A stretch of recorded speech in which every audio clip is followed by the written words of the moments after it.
What's up, my wizards? It's Dev from SBMTG. We like magic, and the answer to that question, by the way, is there's a lot up right now. This morning, Wizards released a lot of Ixalan spoilers. I haven't actually counted all of them, but it is way more spoilers than they usually release all at one time. And this might be because of the leak back in June. I don't know. I don't care. I'm interested in going through all of these spoilers one by one. And in the interest of speed, I probably won't be using background images or anything for this video. I got my laptop right here. I'm just going to go through these, read them to you, and then give you my initial reaction to them.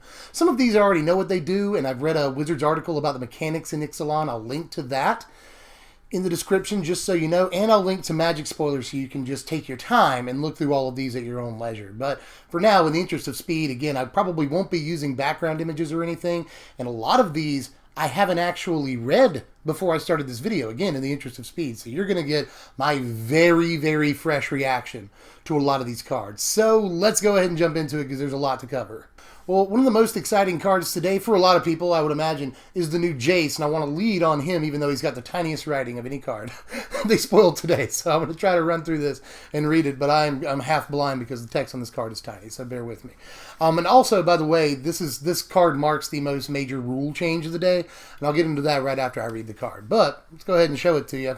He's been here for a while. You probably read him while I'm babbling. But anyway, he's 3 mana. That's 1 and 2 blue for a 3 loyalty planeswalker. He's legendary. That's new. Legendary Planeswalker Jace. Now you can +1 and whenever one or more creatures you control deal combat damage to a player this turn, draw a card, then discard a card.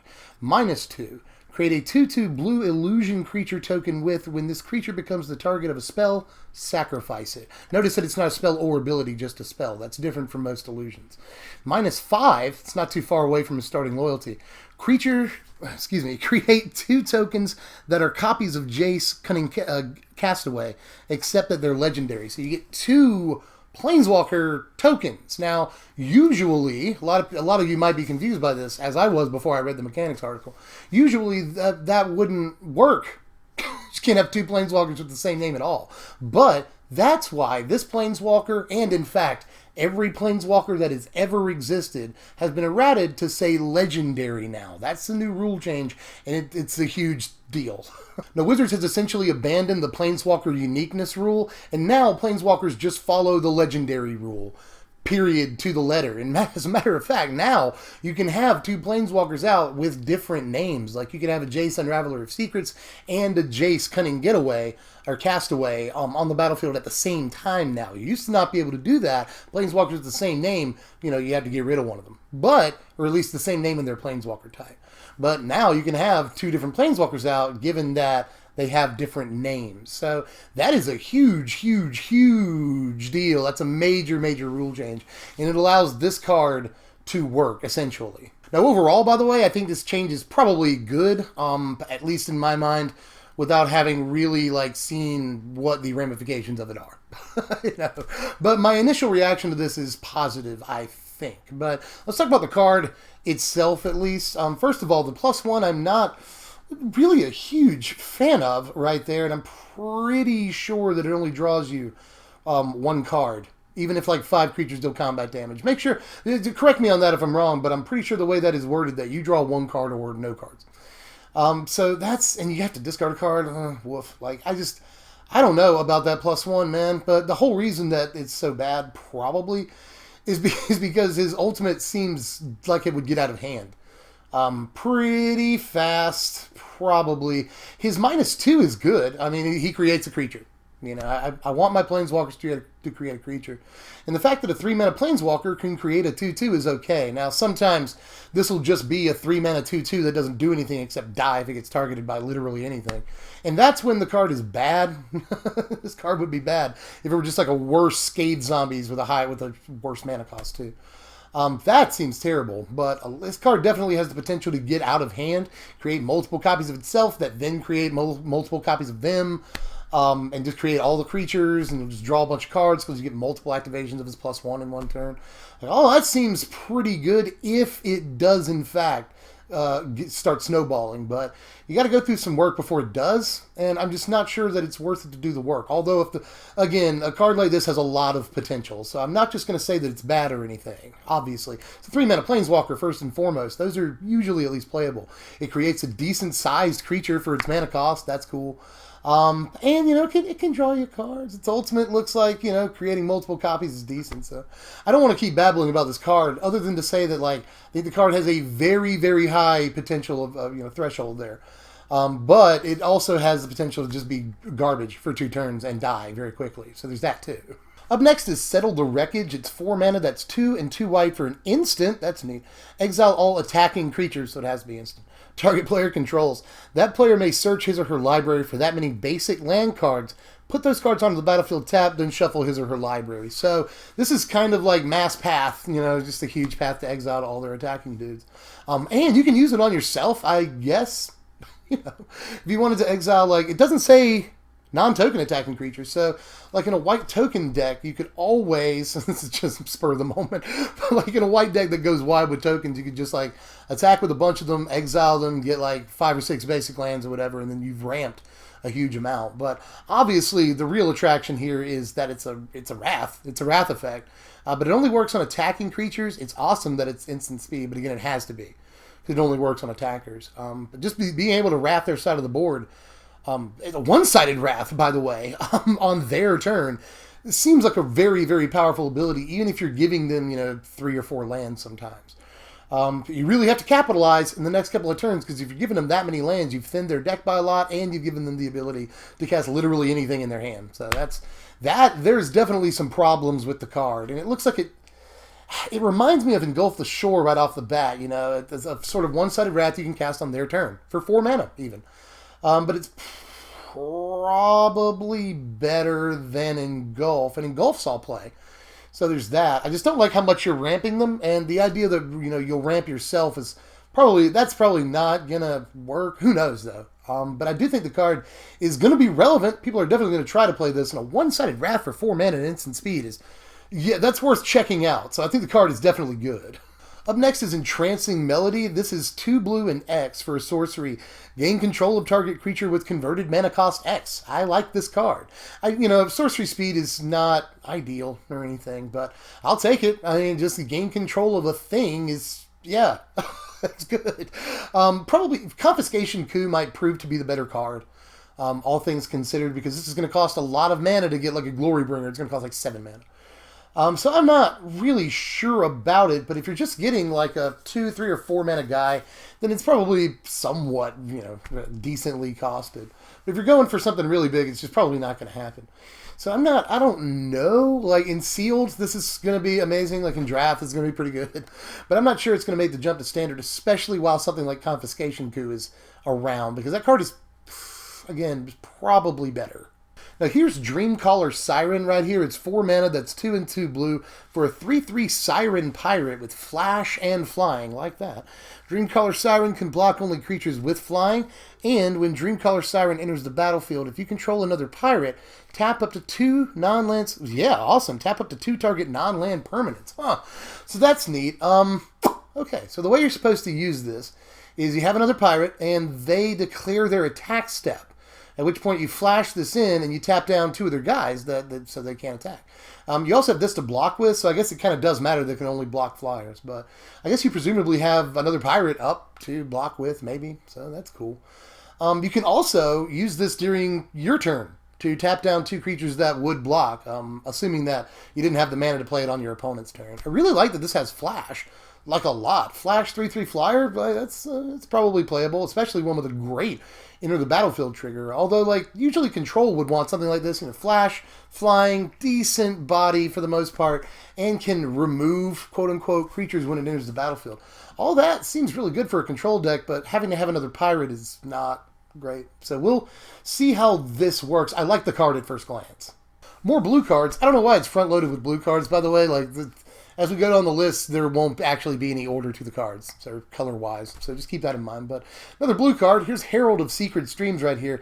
It's 4 mana. That's 3 and a blue for a 2/3 Merfolk Warrior with creatures you control with +1/+1 counters on them can't be blocked. Huh. That's seems good, at least for like a casual or budget deck even. You know, it's going to be pretty easy to put +1/+1 counters on stuff. Not only with what we already have, but there's a mechanic in this set that puts +1/+1 counters on stuff. I don't know. This looks pretty decent. You don't want to pay 4 mana for a 2/3, but this at least can make like 2 of your guys unblockable the turn that you play it. So it's not like it's do nothing on the turn that you play the card. So that seems okay, you know? I'm not really sure this is going to see like mainstream or competitive standard play or anything. But as far as an F&M deck, this definitely looks like a great piece. So we're going to try it out. Here's Koala Warden of Waves right here. Koala Warden of Waves. It's a 3 mana that's 1 and 2 blue for a 2/2 legendary merfolk wizard. And spells your opponents cast that target a merfolk you control cost 2 more to cast. Abilities your opponents activate that target a merfolk you control cost 2 more to activate. Okay, so it just makes your merfolk harder to kill with targeted removal. Seems okay. You know, that's good. You know, if there's a decent merfolk tribal in this standard, then this is probably going to see play. But is it going to see play in like modern or even like legacy merfolk? Like there's probably, off the top of my head, I don't know, but there's probably better options than this, right? Like, let me know in the comments section how you feel, if you're more well-versed in, you know, Eternal Format Merfolk than I am, which you might be, definitely. I'm not super well-versed. Like, a professor, if you're watching, let us know if there are better options for this off the rip here. But, I mean, in standard Merfolk, at the very least, this strikes me as a very good 3-mana option, so there's that. Here's River's Rebuke right here. This is where we're going to start getting into stuff that I haven't read as much, so bear with me. It's 6 mana, that's 4 and 2 blue for a sorcery. Return all non-land permanents target player controls to their owner's hand. So, sorry, I just looked up, I had to absorb that card for a second. So this is a one-sided Bounce Wrath for 6 mana. It sort of replaces Crush of Tentacles, sort of, kind of, a little bit, kind of. Except that it's one-sided. That seems really very good, right? Like, you could just Alpha Strike them, just return all your guys to your hand, boom. That's not bad. You could also return all of your Trials and Cartouches and Enter the Battlefield trigger guys to your hand if you're really brazen, but I don't know that you want a one-sided wrath yourself on turn 6. That's probably bad. But just being able to, I mean, especially in Limited, this is a ridiculous bomb. This is a ridiculous bomb in Sealed and Draft. So, yeah, play it every time in those. But there's probably, I mean, even like 6 mana for a one-sided Bounce Wrath seems like at least a decent rate. Like the lowest rate they could have made this without making it better than already existing good cards. So, I'm into this. Again, I'm not sure how much standard play at the competitive level this will see, but just at first glance, man, 6 mana one-sided Bounce Wrath. That's maybe. Here's Boneyard Parlay right here. That's a great name. It's 7 mana, though. We'll see what it does. It's a 7 mana sorcery. Exile up to 5 target creature cards from graveyards. An opponent separates those cards into 2 piles. Put all cards from the pile of your choice onto the battlefield under your control and the rest into their owner's graveyards. So, you can use your opponent's graveyard for this, first of all. It's sort of a fact or fiction for Reanimation, but 7 mana, you guys. Like, there's going to have to be some really, really ambitious ramp in this set. I guess we already have Hour of Promise. It would be possible to cast this on turn 4, but you'd have to, that's the thing, is that you'd have to spend, well, no, you wouldn't necessarily. I'd say with Hour of Promise, you cast this on turn, well, it'd still be like turn 6, right? Like, unless you ramp into Hour of Promise, you're only getting this a couple of turns early, but if you spend your early turns ramping into Hour of Promise to in turn ramp into this, then you haven't spent your early turns dumping creatures into the graveyard. So there's some push-pull to whether or not this card is actually decent, because you can't spend your early turns doing everything. You know, you're either dumping stuff in your graveyard or you're ramping into this. So I'm not really sure, unless there's cards in the set that do a little bit of both. That might be cool. So I'm not really sure.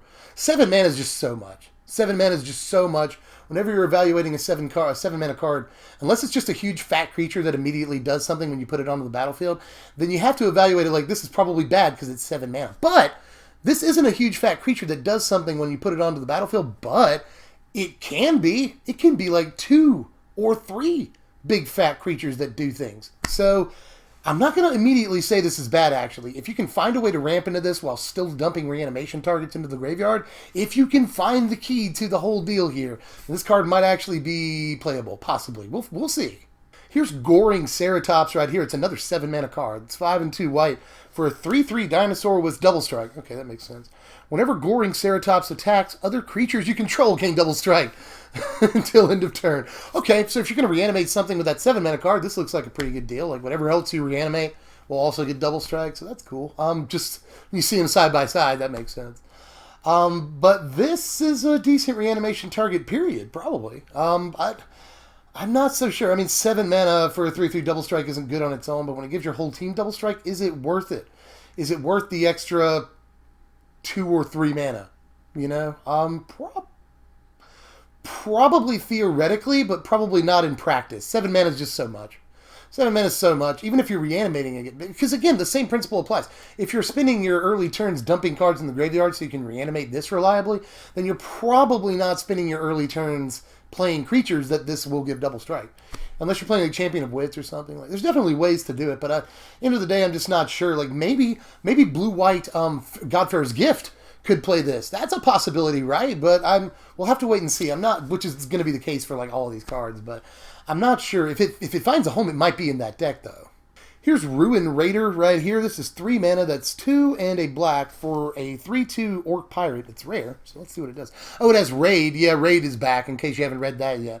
At the beginning of your end step, if you attacked with a creature this turn, reveal the top card of your library and put that card into your hand. Okay.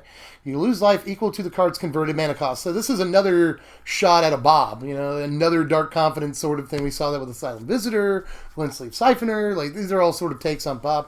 This costs an extra mana, though, but, you know, 3 mana, 3/2 is okay. And Raid is notoriously very, very easy to activate. So this can draw you multiple cards. We'll have to see about that too. I can't say that this is just straight up strong off the rip, although if you play it turn 3, it could very easily draw you a card the turn you play it, and if that's the case, that's probably good. Like, let's say you play Glint-Sleeve on turn 2, and then you attack with Glint-Sleeve on turn 3, and then play this, and then your instep you draw another card. That seems good right there. So, you know, my voice got really, really high.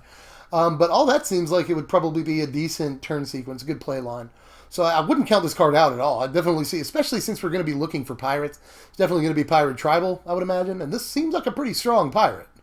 Here's Ashes of the Abhorrent right here. I have read this before, and it's ridiculous. This is 2 mana, 1 and a white for an enchantment. Players can't cast spells from graveyards or activate abilities of cards in graveyards. And whenever a creature dies, you gain 1 life. So whenever a creature dies, you gain 1 life is not amazing or anything. That's not the most important thing on the card. It might work for the horse. Who knows? There's a lot of stuff that's going to work with the horse in this set, by the way. But it's that first line of text that's incredible. You know, stuff like Scrapheap Scrounger, Dread Wanderer, anything like Earthshaker Kenra, anything with Embalm or Eternalize, not going to work in Standard. And this could probably also work in other formats, although we'll see if other graveyard hosing things are better, you know, like Rest in Peace. Side by side, I'm not really sure. Which exactly is the better card? Probably Rest in Peace, but Ashes is still a very good card, obviously, in the Standard environment. And it's good to see another piece of graveyard hate. You know, Scavenger Grounds can't do it all. So I do think the card is going to be important in sideboards. Absolutely. Here's Vraska's Contempt right here. It's 4 mana, 2 and 2 black for an instant. Exile target creature or planeswalker, and you gain 2 life. This is another one that I've read before. I didn't recognize it at first, but you know, I can actually tell what the card is now. But anyway, this is probably playable. At instant speed, you gain a little bit of life back that you've lost already, and you get a large amount of choice. You know, creature or planeswalker, and you exile. Like, all of that probably makes this worth 4 mana, although 4 mana is so much for a removal piece. But in, like, blue-black control, this is probably, you know, at least a 1 or 2 of, I would say. I mean, just all that choice, this is way better. This is what we didn't like about Never to Return or Ruinous Path. Why aren't they instants? Blah, blah, blah. And yeah, I would have preferred Hero's Downfall. Why won't they just freaking reprint Hero's Downfall already? But this is probably the best of all of these cards that we have available to us to play in the upcoming Standard. I think I like this better than Never to Return, just because of the instant speed, and the life is not irrelevant. Here's Angrat's Marauders right here. It's another 7-mana card. It's 7 mana, 5 and 2 red for a 4/4 human pirate. If a source you control would deal damage to a permanent or player, it deals double that damage to that permanent or player instead. So a Furnace of Wrath, sort of. That's, again, 7 mana is so freaking much, you guys. But as a reanimation target, you know, like, that's okay. Like that last card that we saw that deals with graveyards, you know, hates on graveyards, doesn't necessarily keep you from reanimating stuff. You can still pull stuff out of the graveyard with, like, Liliana, you know, you can still do that.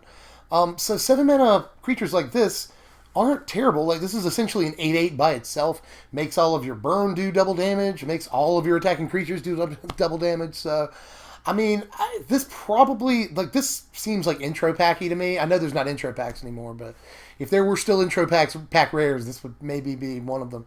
Looks really, really exciting to newer players at first, but 7 mana is so much, man. 7 mana is so much. Even for what is essentially an 8/8 that gives all your creatures double strike and all your burn double strike. Yeah. So I don't know, man. I don't know if it's going to see any play. It looks really attractive at first glance, but there are complications. Here's Fathom Fleet Captain already. I can already tell it's a 2-mana 2/1 that's rare, so we'll see what this does. It's a 2-mana 2/1. I've already said that. Human pirate with menace. Okay. Whenever Fathom Fleet Captain attacks, whenever FFC attacks, if you control another pirate, another non-token pirate, you may pay 2 mana. If you do, create a 2/2 black pirate creature token with menace. With menace! Wow, okay. Whew! Okay, that looks good. Okay, 2 mana, 2 power with menace, so it's hard to block. And whenever it attacks, so it doesn't even have to deal combat damage or anything. You just have to control another pirate that's non-token, so the tokens it creates don't count. That's important. You can pay 2 mana. I don't like that necessarily. And then you create a 2/2 pirate with menace, like a thing bigger than it with its keyword ability. That's, wow. Like, if you just create, first of all, if you just create 1 token with this, you've essentially paid 4 mana for 4 power on 2 guys. Both of them have menace. That seems like a really, really good deal, to me at least. That's the thing, is that if you didn't have to pay mana for this ability, then you could just create ridiculous value for essentially a 2 mana investment. So I can understand why you have to pay mana for it, but the 2 mana is, I mean, you know, because it scales well, and I guess that's balanced. That's good. Scaling well is good. You know, 6 mana gets you 6 power, 8 mana gets you 8 power. All of it has menace. It's on different guys. It seems like a decent rate. But just end of the day, this is a very exciting creature that I've just now read for the first time. So I'm happy about this as far as the Pirate Tribal deck. It's looking really strong now that they have a 3-mana Bob and this guy that can. This seems really good to me. It's pretty easy to take out with, like, Walking Ballista, Magma Spray, Shock, all that stuff. So that balances it further. But even though there are balancing aspects to it, there are things in the format that help make this bad. I still think that it's a pretty good creature. Like, if people are playing Glintsleeve Siphoner right now, and they are, then this looks pretty attractive, you know, because Glintsleeve has all the same problems. You know, it can die to Walking Ballista, and Walking Ballista is seeing a fair amount of play too. But, you know, people are still playing it, so I don't see people not playing this card. This card looks fairly good. Here's another card that I've read before, and I'm really excited about it, as is most of the Magic community, from what I've seen anyway. This is Carnage Tyron. It's 6 mana, 4 and 2 green for a 7/6 dinosaur that can't be countered and has trample and hexproof. Control's worst nightmare, man. Like, they can't Hour of Devastation it because it has 6 toughness. They can't counter it. They can't kill it with any targeted removal because it has hexproof. Tramples over chump blockers. Like, this thing is the real deal, man. And it's not even just a reanimation target. Like, it's a ramp target. It's just a, hey, I have a 6-mana guy in my deck target. I don't even have to ramp him into play. If we get to turn 6 against control, we can win the game. It's like that simple. It eats up Torrential Gearhulks and doesn't blink. Like, this is a fantastic card by all accounts that's specifically positioned well in this format, and I cannot wait to play it. Might make Mono Green Stompy play a 6-drop for the first time in its history. Like, this is a good card, you guys. We're going to play it. Here's Star of Extinction right here. It, too, is 7 mana, and I've read this one before, too. It's a flavor win, so there's that. But it's, you know, 5 and 2 red for a sorcery. Destroy target land. Star of Extinction deals 20 damage to each creature and each planeswalker. So this kills everything. This kills pretty much everything that doesn't have indestructible. So that's pretty neat. And you get to bust a land. Hey, 7 mana for a land destruction spell. I'm not sure, end of the day, this is going to see any standard play whatsoever, but it is a flavor win. And, kitchen table play, maybe, possibly, who knows. But even though this does more damage than like anything ever to everything, so it's a really neat card. It's a very, very neat card that I like. But as far as competitive play, I'm going to go ahead and say no. Here's Emperor's Vanguard right here. It's 4 mana, that's 3 and a green for a 4/3 human scout, decent rate. Whenever Emperor's Vanguard deals combat damage to a player, it explores. So this is our first look at the explore mechanic, and this mechanic actually looks really, really good to me. A lot of versatility here.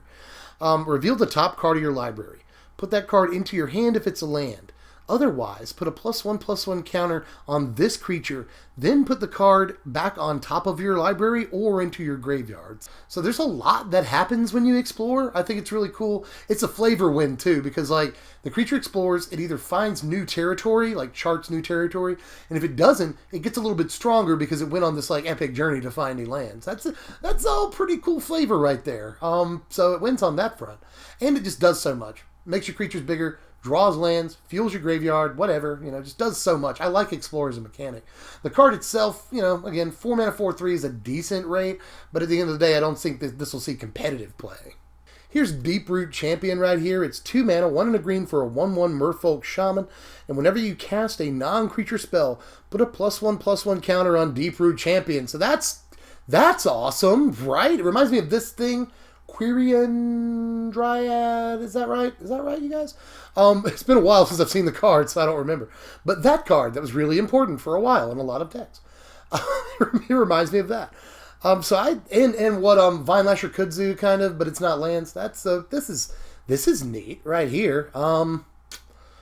But is it good for standard Magic the way we play Magic nowadays? I'm not quite sure, especially in a green deck. If you want to play this on turn 2 and then spend the rest of the game playing spells and backing this up, of course this does work off of stuff like Blossoming Defense and pump spells. Like that seems really, really good. You'll pump like one of your other guys, and then this will get a +1/+1 counter. That all seems really good. So I like the card. Here's Admiral Beckett Brass. It's 4 mana, 1 in Grixis colors. For a 3/3 human pirate, it's legendary. Other pirates you control get +1/+1. Yeah. And at the beginning of your end step, gain control of target non-land permanent controlled by a player who has dealt combat damage by 3 or more pirates this turn. Okay, so woof. I like the flavor at least. You can steal stuff. Whenever your pirates deal combat damage, or a bunch of your pirates deal combat damage. So essentially, having to have 3 pirates, I don't know, man. But it's 2 pirates plus this that deal combat damage. That's at least something, maybe. I do like that it's a lord too. It seems like a really good commander as well. Like this actually looks like it came out of the commander set. They're just like, let's put an Ixalan. So that's cool, and I like the name Admiral Beckett Brass. That's a lot of cool things about this card, actually. So if we do build Pirate Tribal, which it looks like we'll have to at this point, this will probably be a key piece right here. I like this guy. Up next is Tishanna, Voice of Thunder. This is another 7 mana card, you guys. Looks like we're slowing down a little bit in the upcoming format. 7 mana, 5, a blue, and a green for a star legendary Merfolk Shaman. Tishanna, Voice of Thunder's power and toughness are each equal to the number of cards in your hand. It's a Morrow. You have no maximum hand size. That's cool. We haven't seen that in Standard in a while. And when Tishanna enters the battlefield, draw a card for each creature you control. That seems cool too right there. Not 100% sure it's worth 7 mana, but, it's cool. No maximum hand size is something I've actually been waiting on in Standard for a while. So I'm a little excited about that. When you price it at 7 mana, everything just goes out the window. I don't know if this is good, especially when we talk about reanimation targets and such. This especially looks bad compared to some of the stuff I've already read today in this video. Although I will say again, Godfarer's Gift, woof. You know what I mean? Godfarer's Gift, I wonder how that would work, actually. I'm pretty sure that this is still... Actually, let me know. How does that work? If a creature's star, how does it work with Godfarer's Gift? Because Godfarer's Gift makes it a 4/4, but then it also has power and toughness equal to the number of cards in your hand. How does that work off the rip? Judge. Calling a judge on this one. So I I want to know about that, but just the fact that you can reanimate with Godfarer's Gift and then draw a bunch of cards, that seems like it's probably worth a 1 or 2 of slot in that deck. So I'm changing my opinion about this card as we move through here, but that's, I haven't read the card yet. So that's possible. As I think about it, I'm probably going to like it more. But again, 7 mana is a lot. Let me just say that 7 mana is a lot. You got to find a way to dump it in your graveyard, even if you're going to Godfarer's Gifted. So we'll see. I mean, I guess you could just Champion of Wits it in. So there's that. But all in all, I'm interested in this card very much. Now, I've read this card before, and this is actually the card that I was most excited about in the set. So let me show you. Gishath. Love that name. Gishath, Sun's Avatar. He's 8 mana, that's 5 in Naya colors, for a 7/6 legendary dinosaur avatar. How cool is that? With Trample and Vigilance and Haste. That's an important ability. Whenever Gishath deals combat damage to a player, reveal that many cards from the top of your library. Put any number of dinosaur creature cards from among them onto the battlefield and the rest on the bottom of your library in a random order. Do you understand? First of all, this is a 7/6, so you could look at the top 7 cards of your library, theoretically at least, and get all of the dinosaurs and just put them straight onto the battlefield. That's insane. If it just drew them, that'd be cool. But it puts them right onto the battlefield. What? That's insane. We've been talking about reanimation targets here a lot today, and this is the one. This is the one, you guys. This looks so crazy. It's got everything you want in a reanimation target other than maybe flying, but it does have trample. What? And it also has haste. We really, really need that in a reanimation target. And if it gets jump blocked, it's still going to look at the top 2, 3, or 4 cards of your library and do a thing. Just the card is so unfreaking believable if you're able to, get it into play with a Liliana or something. And yeah, I know that's 4 different colors that we're working with here, but honestly, you could just build a 2-color reanimation deck that has Liliana and stuff in it, and you won't even have to play Naya colors. You won't even have to if you don't want to. Just dump this into your graveyard. You don't have to hardcast this. Just this thing looks like instantly the best reanimation target in the entire format. By a lot, even if you're not getting dinosaurs off of it, it's still a 7-power haste, dude. I love this card, you guys. It's probably obvious by now, but I love this card. Here's Verdant Sun's Avatar. Here's another 7-mana rare. Right here. 7 mana, 5 and 2 green for a 5/5 dinosaur avatar. Whenever Verdant Sun's Avatar or another creature enters the battlefield under your control, you gain life equal to that creature's toughness. So, people already play Arborback Stomper and sideboards occasionally. People really do that against Ramonap Red mostly. So I could see that maybe because it's a similar card, but it costs 2 whole extra mana. I mean, again, you guys, 7 mana is a lot. But when we see so many cards that cost 7 mana, it kind of gets you wondering, is 7 mana going to be a lot? In the standard, there's so many things that cost this much. But again, when you compare it to everything else that costs that much, I'm not sure that this is fantastic. So we'll have to wait and see. I think it's great if you get it off of Gishath's trigger with 2 other dinosaurs. It's going to gain you all the life, so that's cool. But 7 mana for a 5/5 is a terrible rate already. 7 mana for a 5/5 and 5 life is not amazing. We've already got 5 mana for a 5 power guy with 5 lives. It's already not great, and it'll have to really be impressive to see play. I guess it could work with the horse, but what doesn't? You know what I mean? So I'm not super excited about this as much as I am the other cards. Here's Tillanally's Skinshifter right here. I have not read this card at all. I'm not aware of this in any way. This is 3 mana, 2 and a red for a 0/1 human shaman with haste. Whenever 0/1 with haste. Whenever Tillanally's Skinshifter attacks, it becomes a copy of another target non-legendary attacking creature until end of turn. Neat. Okay, so could this go in aggro? I wish this was an ETB trigger, but I guess it can become multiple creatures throughout the course of the game, so that's kind of neat. It can't become a copy of Karizev. That's kind of boo because it's non-legendary. It won't be able to copy Earthshaker Kinra or on-crop crashers enter the battlefield triggers, and I think that's kind of dumb. So I feel like what you can do with this is relatively limited right now. If you copy a Soulscar Mage or something on turn 3, then it's not going to have the extra pumps from prowess or anything, at least not at that point. So I'm just not sure. We'll have to see something really, really good that works with this at 2 mana, or even 1 mana, unless I'm just missing something right now, and I probably am. This is the first time I've read the card. So this, I could see this working. I could especially see this working in Modern, actually. Holy crap.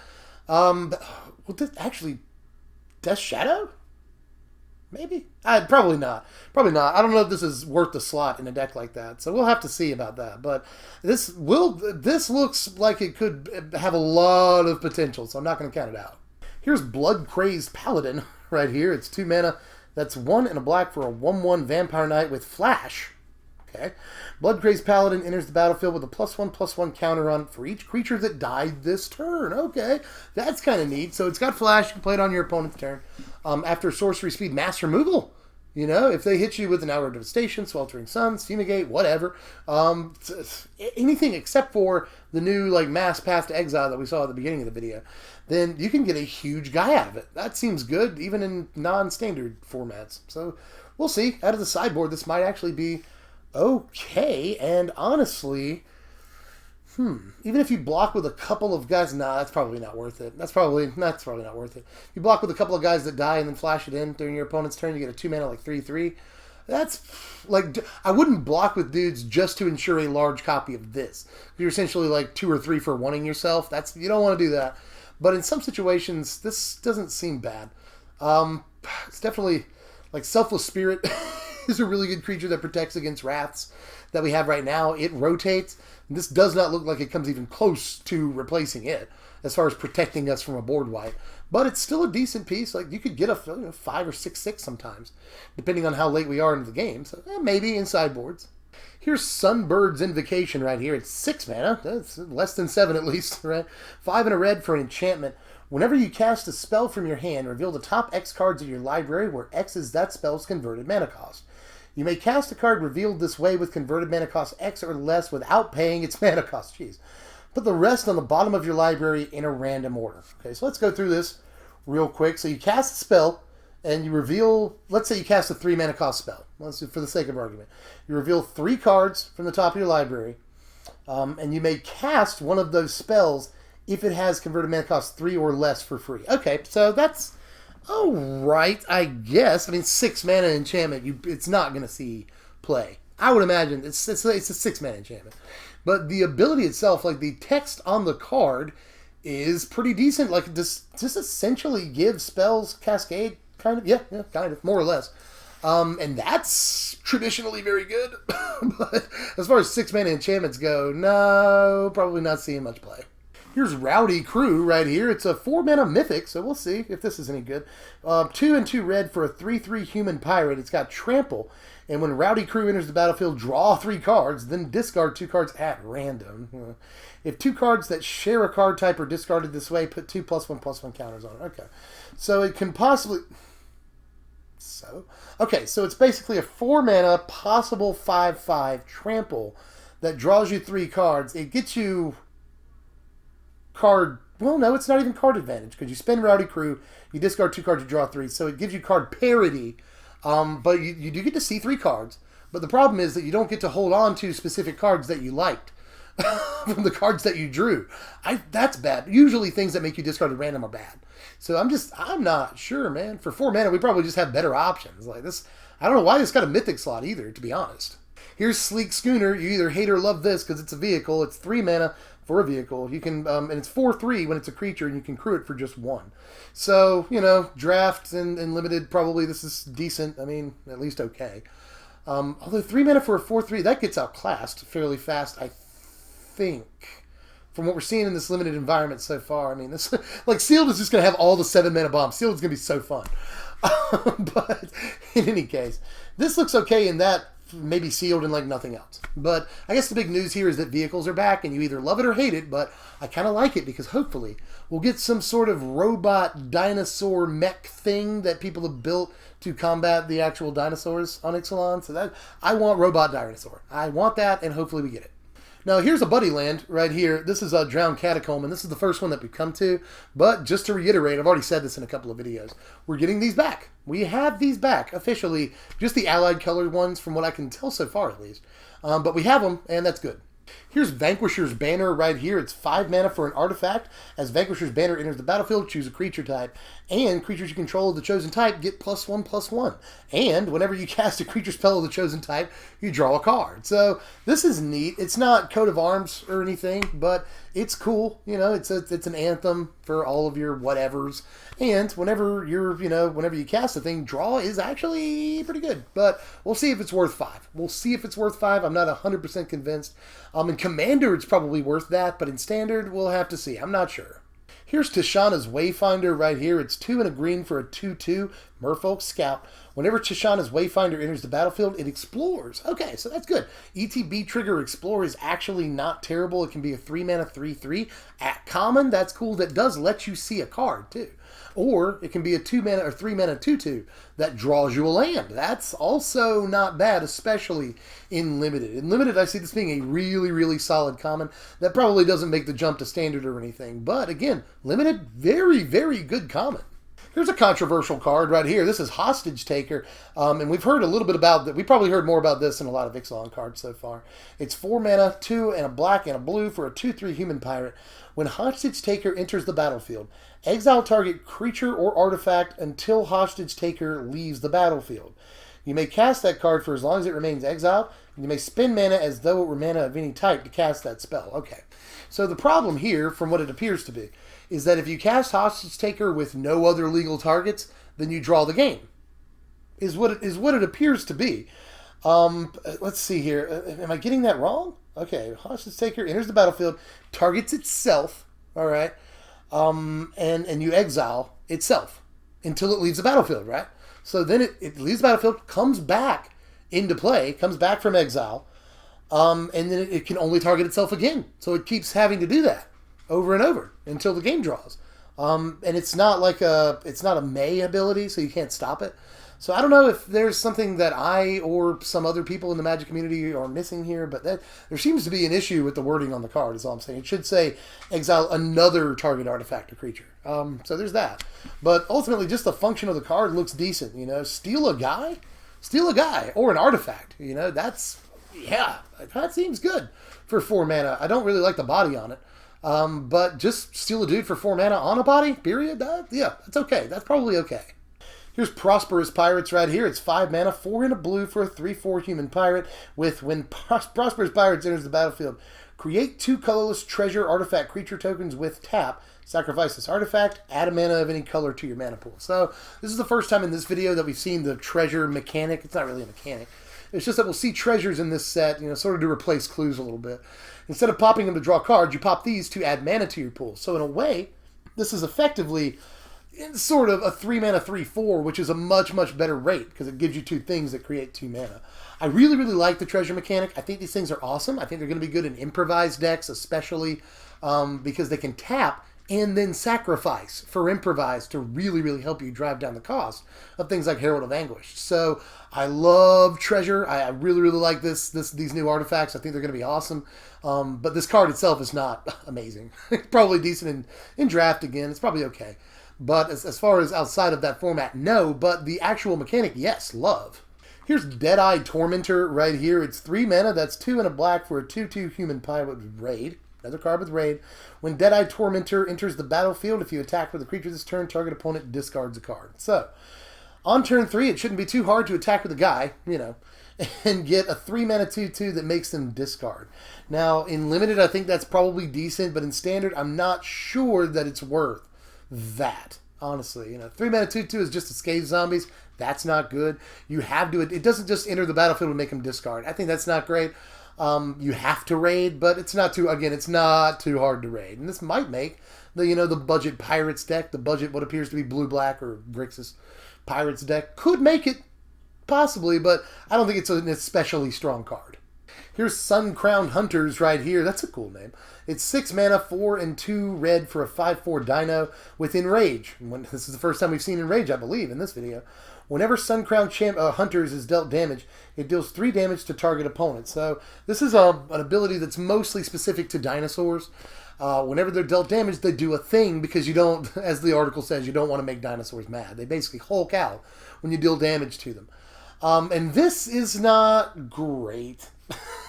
You know, a 6 mana 5/4 isn't the best rate in the world. But I will say that from what the article says, there's going to be cards in the set that let you deal damage to your own dinosaurs, poke your own dinosaurs, sort of hit them with the spurs. You know, I mean, I think that a card like this gets much better when those mechanics exist, those cards exist. But I still don't think it's worth standard play. Probably not at all. But I do like the Enrage mechanic in general, especially on cards that already have decent PT for their CMC. It's just gravy. So I do really like the icing that Enrage can be, but when the creature is priced out of standards just because it has Enrage, it's not good, and I think that's the case here. Here's Deadeye Tracker. We needed a 1-drop pirate, and we got a good one, it looks like. It's just a black for a 1/1 human pirate, and you can pay 1 and a black, tap it, and exile 2 cards from an opponent's graveyard to have Deadeye Tracker explore. So this is graveyard hate. That's pretty sweet. And even if they don't have anything that you want to get rid of, then people's graveyards still get filled to where you can get, you know, at least 2 activations off of this over the course of a game. And I like that it's a 1-drop that continues to stay relevant as the game goes on. That's awesome. It's a 1-drop that can draw you multiple cards in the form of lands, get you multiple power. You know, it's a 1-drop that can represent 3-4 power in a game. That's pretty good too, you know. And it can get rid of like unwanted chaff. It can fuel graveyard strategies if that's what you're after. This is a 1-drop that can do a lot of stuff, so don't count it out. You know, it's not incredible, probably, but it is. It definitely looks like a card to look out for. It does so much in the form of just exploring that it's good, and it can hate the graveyard too. So yeah, just 1 mana for this, yes. Now here's a card that I've been waiting to get to. This is Treasure Map right here. It's 2 mana for an artifact. Pay 1 and tap it to scry 1, and then you put a landmark counter on Treasure Map. If there are 3 or more landmark counters on it, remove those counters, transform Treasure Map, and create 3 colorless treasure artifact creature tokens. So when you transform it, it becomes Treasure Cove. It's just a land, and it's beautiful. Just want to point that out. And you can tap it to add a colorless to your mana pool, or you can tap it and sack a treasure to draw a card. So this takes a while to transform into a land, but once it does, you not only get a land that can tap for mana, but you get 3 treasures that can sack for mana. So you're getting, technically 4 mana, really more because you can tap Treasure Cove every turn, but you're getting, 4 mana when you transform this thing. And of course you just tapped it. Remember when you transform cards, they don't untap or anything. So if you tapped it for its ability and then transform, it stays tapped. So you can't tap Treasure Cove just then. But this, it gives you a land, and it gives you 3 things you can tap for mana in exchange for what is essentially a 5 mana investment. Is that worth it? Maybe, especially in decks that prioritize playing artifacts in general. Artifact strategies, improvised strategies, stuff like that. So I think the card could definitely see some play. It is probably the most interesting card that we've looked at all day so far, and we're almost through, just to let you know. It's a very long video, I'm sure. But you guys are cool. You guys are down to hang. While we discuss this ridiculous leak. It's not even a leak anymore. These are official Wizard spoilers. Here's Shaper's Sanctuary. I have seen this card before. It's a green for an enchantment. Whenever a creature you control becomes the target of a spell or an ability an opponent controls, you may draw a card. Now, I really want this to not say an opponent controls. I really want it to count for your pump spells. That would just be too crazy. It would probably have to cost 2 at that point, and then I'm not sure it'd be worth playing in aggro decks. But I'm still not sure that it's worth playing in aggro decks unless you play it out of the sideboard against control. That's probably decent, but I'm still not sure. They still get to kill your guys, and you get card advantage, yes. That seems very good, but they still get to counter and kill the guys that you draw off of this. So I just, I'm not sure that it's going to be totally worth, although 1 mana is as cheap as they could have made it, and it'd still be fair. So we'll see. If this sees sideboard play. If it does, it will definitely be out of sideboard. No main deck play for this, obviously. But will it be worth it? We'll have to see. I'm only 70% on that. And even then, I think 70% is maybe too much. Here's Ripjaw Raptor right here. I don't know why it sounds so country to me. Ripjaw Raptor. For 4 mana, it's 2 and 2 green for a 4/5 dino, and it's got Enrage, another card with Enrage. Whenever it's dealt damage, draw a card. Now, this is what I was talking about earlier, when I'm saying it's not priced out of standard. 4 mana, 4/5 is a decent rate, survives most removal in the format, that's good, and whenever it's dealt damage, you get card advantage. So you could theoretically draw 3 or 4 cards off of this pretty easily. over the course of a game. Yeah, I like that. It's tough to remove, and it draws you cards, and it's a decent rate for its body. So I think this might see some play. This is probably stompy playable, if nothing else. Or it might just be, you know, green X mid-range playable. Card looks more than a little bit decent. Here's Daring Saboteur right here. It's 2 mana. That's 1 and a blue for a 2/1 human pirate. You can pay 2 and a blue to have it not be able to be blocked this turn. Daring Saboteur can't be blocked this turn. And whenever it deals combat damage to a player, you may draw a card. If you do, discard a card. The first time I'm reading this, and this looks fairly similar to a card that I was actually making for the, you know, cards I want in Ixalan video, so I almost nailed one. Sort of, except mine just had the, you know, it can't be blocked by creatures power 2 or less. But aside from that, it was essentially the exact same card, and it cost Simic colors. So, you know, I almost nailed one. But anyway, this card looks good. card looks pretty sweet, you know. 2 mana, 2/1 is decent in, you know, aggro at least, if there's a blue X aggro deck or the pirate budget deck. It looks like it definitely goes in, can get you cards, you know, you can deal free damage with it, like all that. Yeah, this seems good. We'll see if this sees play, because usually 2-drops like this are pretty powerful, you know? We'll see. I'm liking this. Here's Arcane Adaptation right here. It's 2 and a blue for an enchantment. As Arcane Adaptation enters the battlefield, choose a creature type, so it's tribal related. Creatures you control are the chosen type, in addition to their other types. The same is true for creature spells you control and creature cards you own that aren't on the battlefield. Okay, neat. Okay. So if it's in your deck, then it still has the given creature type. So this is the first time I've read this card, and it's probably works with all kinds of crazy tribal stuff, and Commander specifically. I'm not sure that I want it for anything in Standard, but probably, I mean, this is going to be a tribal-based set.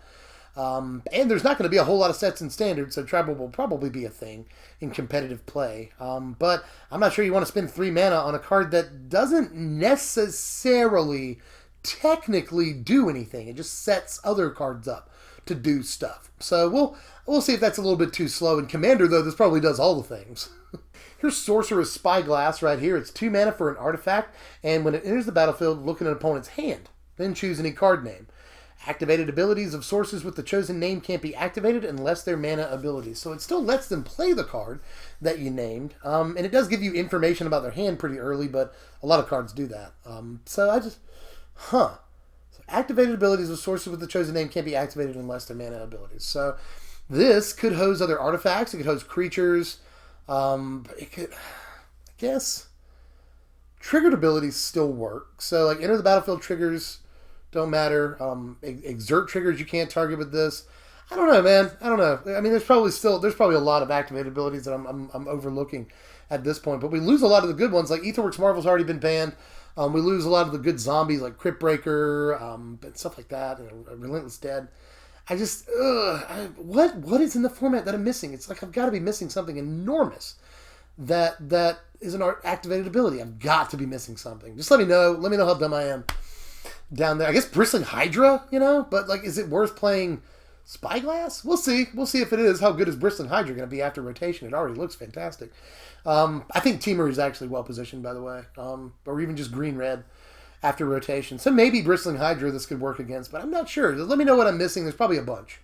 Here's Captain Lannery Storm right here. That's a great name. It's 3 mana, 2 and a red for a 2/2 human pirate. It's legendary and it has haste. That's cool. Whenever Lannery Storm attacks, create a colorless treasure, artifact, creature, or artifact token with tap sack. We know what treasure does at this point. And whenever you sack a treasure, Captain Lannery Storm gets +1/+0 until end of turn. Okay, neat. All right, so this can essentially be a 3 mana 3/2 haste the turn you play it. That might be what you want to do with it. Or it can just create mana for you every turn and essentially use all that mana. And I like that it doesn't have to do combat damage just whenever it attacks. So that's kind of neat. I really wish it was just ETB creates enters the battlefield or attacks. Then you get a treasure. That'd be really neat. Although that would be a little broken because you play it on turn 3, you essentially get 2 of that mana back on that turn. That would be probably broken, especially with haste. So I don't know. Card looks good, right? Card looks okay. 3 mana 2/2 haste is already all right. Creates treasures for you turn by turn, and it pumps itself with those treasures. That's just a lot for 3 mana. So I'm not really sure that it's a better creature than Pia Nalar for 3 mana. But it's still good, right? This is a good card. Here's Revel in Riches right here. It's 5 mana. That's 4 and a black for an enchantment. Whenever a creature an opponent controls dies, Create a colorless treasure, so you get a treasure whenever a creature an opponent controls dies. And then at the beginning of your upkeep, if you control 10 or more treasures, you win the game. Neat. Okay, so that's that's cool. An ambition-based win the game thing. I really like the flavor on this. If you just get all the treasure, then you rule the world. This is an elitist card. This is an Illuminati card. Illuminati and Magic confirmed because of this. You just control enough wealth and you win. That's pretty cool. And like the trigger is obviously very easy to get. Just kill their guys and you get treasure. Lannery Storm gives you treasure. We just saw that treasure map thing that gives you 3 treasures when you transform it. So it doesn't seem super hard to get 10 treasures, honestly. I can't wait to build this deck. I haven't read this card yet. I didn't know there was an alternate win column with treasures in the set. That's really, really exciting. I cannot wait to build this. Here's Kinjali's Sunwing right here. It's 3... I love that name. Kinjali's Sunwing. 3 mana, that's 2 and a white for a 2/3 dinosaur. It's a pterodactyl. It's got flying, and creatures your opponents control enter the battlefield tapped. Okay, so it replaces Thalia in some ways. It's not a human. That's kind of sucks. But humans is probably on its way out anyway. All the good humans rotate. So I'm not too worried about that. Now we get a dinosaur that does that. That's cool. And it's a 2/3 flying for 3, so it's a better Windrake. In Limited, this is fantastic, right? In Limited, this is crazy. In Standard, it might be at least playable, but it will have to prove itself. Next card, though, here's Mavrin Fane. I think that's right. Dusk Apostle. 3 mana, that's 2 and a white for a 2/2 legendary vampire cleric. Let's see what you do. Whenever 1 or more non-token vampires you control attack, create a 1/1 white vampire creature token with lifelink. Okay. So it's whenever 1 or more non-token vampires you control attack. So you only get, per attack step, 1 vampire. But he can just attack by himself and make a vampire. That's pretty good. The vampire has lifelink. I wish he did. But the vampire has lifelink. That's good. If you swing him with other tokens that you've already created with him, he won't create more tokens. So I'm working through this in my head. Is this Monastery Mentor sort of, kind of, a little bit? No, probably not. But just, I don't know. This is probably good. Creates a lot of value for you in just a couple of turns. Even if you create 2 tokens with it, then you've essentially created 4 power. 2 of it has lifelink. It's on 3 different creatures, and you just spent 3 mana. So that seems like it passes the value test in my mind. This card looks okay at the very least, although I'm not sure in this format you want to invest 3 mana into something that can be shocked or magma sprayed. So I'm not sure about that, but we'll see. I've been saying that about a lot of cards. I like that about this set. It seems like a lot of cards are balanced and fair, and this one, maybe. We'll have to wait and see. This could be completely unfair. Here's Sanguine Sacrament right here. It's 2 white and X for an instant. You gain twice X life. Put Sanguine Sacrament on the bottom of its owner's library. Okay, so instant speed, gain X life twice. So if you pump 5 mana into it, you're gaining 6 life at instant speed, and you can cast it again. I still don't think it's good. I don't think this is very good because it just gains life and nothing else. I guess you can cast it again, and I guess it is instant speed. The instant speed is important for like blue-white control, so maybe a 1-of in blue-white control, especially considering you can recast it and stuff over and over, because it'll go on the bottom of your library, but ideally you'll shuffle your library a few times in a game, especially in a control deck. So I'm just not sure that it's better than existing options, maybe? Possibly. But just if it did anything else besides just gain life, then yeah, it would probably be worth it. But just gaining twice X life, usually life gain cards that do nothing else are bad. So probably bad. Probably. Here's Priest of the Wakening Son right here. It's 1 white mana for a 1/1 human cleric, and it's rare, so I hope it's good. At the beginning of your upkeep, you may reveal a dino card from your hand. If you do, gain 2 life. And then you can pay 3 and 2 white, that's 5, and sacrifice it to search your library for a dinosaur card, reveal it, and put it into your hand and shuffle your library. So, 5 mana tutor a dinosaur for your 1-drop is probably okay. And you can reveal a dinosaur every turn up to then and gain, essentially 8 life at that point. That's, for just 1, it's probably okay. And I guess here's a way to look at it.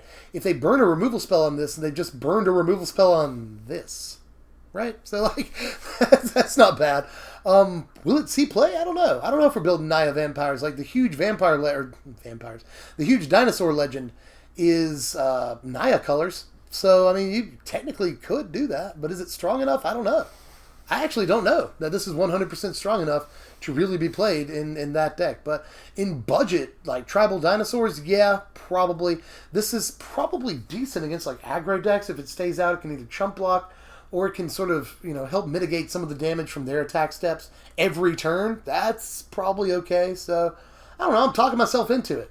A 1-drop that can lead to 6 or 8 life over the course of a game is already okay.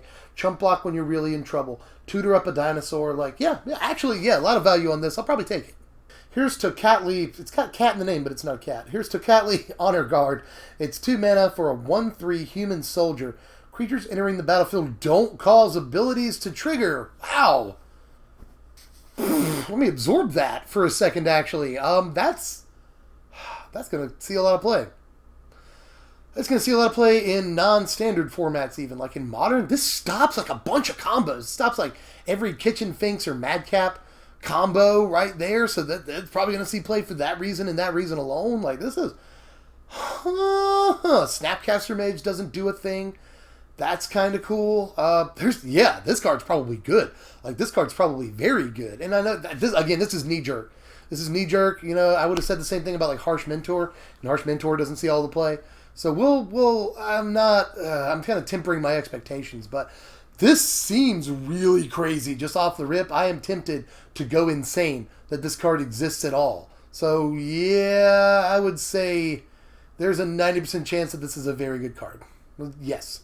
I actually think we've reached the end. I thought there was like half a page left, but no, this is the last card, you guys. Here's Waker of the Wilds right here. It's 4 mana, 2 and 2 green for a 3/3 Merfolk Shaman. Told you they're going to be green Merfolk.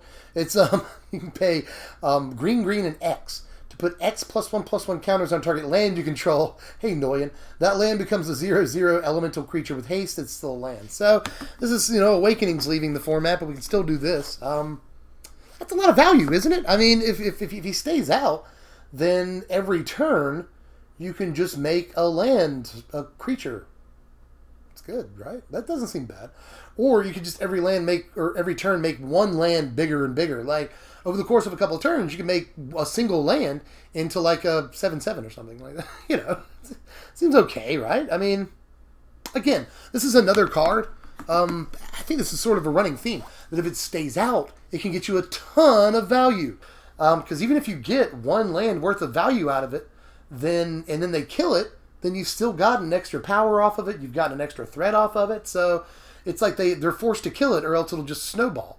And even if they wait like 1 or 2 turns to kill it, then it's still left power behind. So that's good. I think this is probably good.